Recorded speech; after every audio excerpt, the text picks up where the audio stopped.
Hi everyone. This is going to be our continuation of reading The One and Only Ivan by Catherine Applegate. We started reading this last week. It's a chapter book. It won the Newbery Medal in 2012, and we're going to continue reading it now. I'm just going to backtrack a little bit to bridge us over to the next chapter. Mac soon realized that people will pay for a picture made by a gorilla even if they don't know what it is. Now, I draw every day. My works sell for $20 a piece, $25 with frame, at the gift shop near my domain. If I get tired and need a break, I eat my crayons. Shapes in clouds.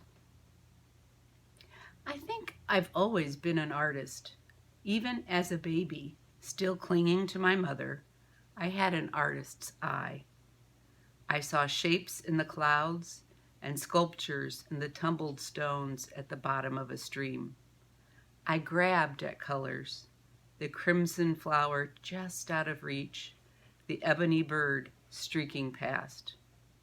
I don't remember much about my early life, but I do remember this. Whenever I got the chance, I would dip my fingers into cool mud and use my mother's back for a canvas. She was a patient soul, my mother.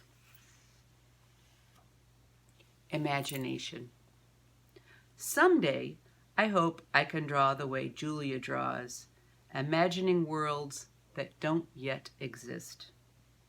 I know what most humans think. They think gorillas don't have imaginations. They think we don't remember our pasts or ponder our futures. Come to think of it, I suppose they have a point.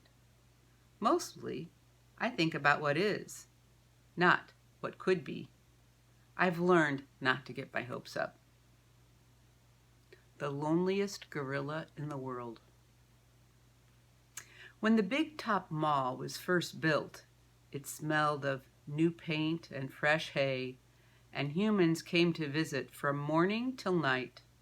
They drifted past my domain like logs on a lazy river.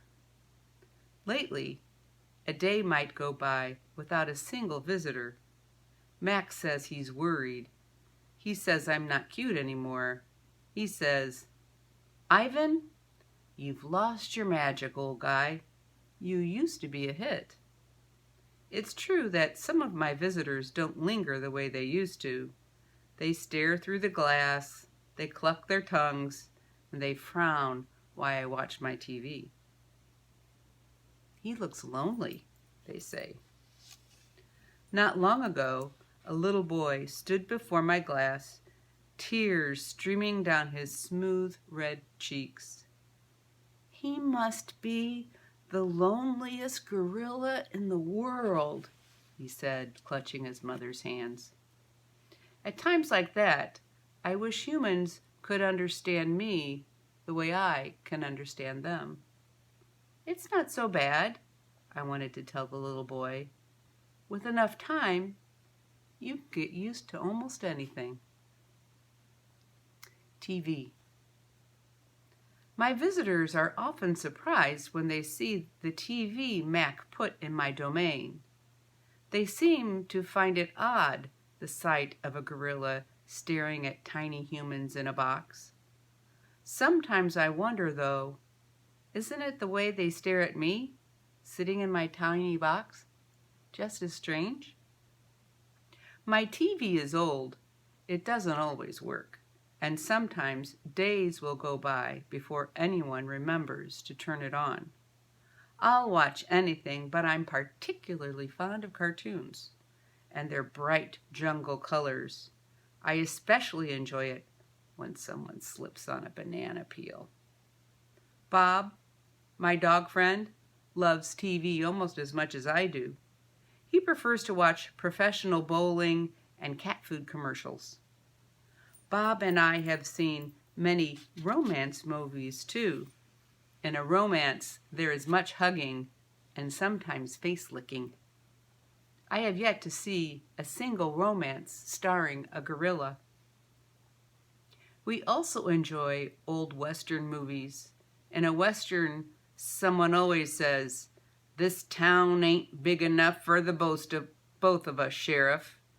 In a Western, you can tell who the good guys are and who the bad guys are, and the good guys always win.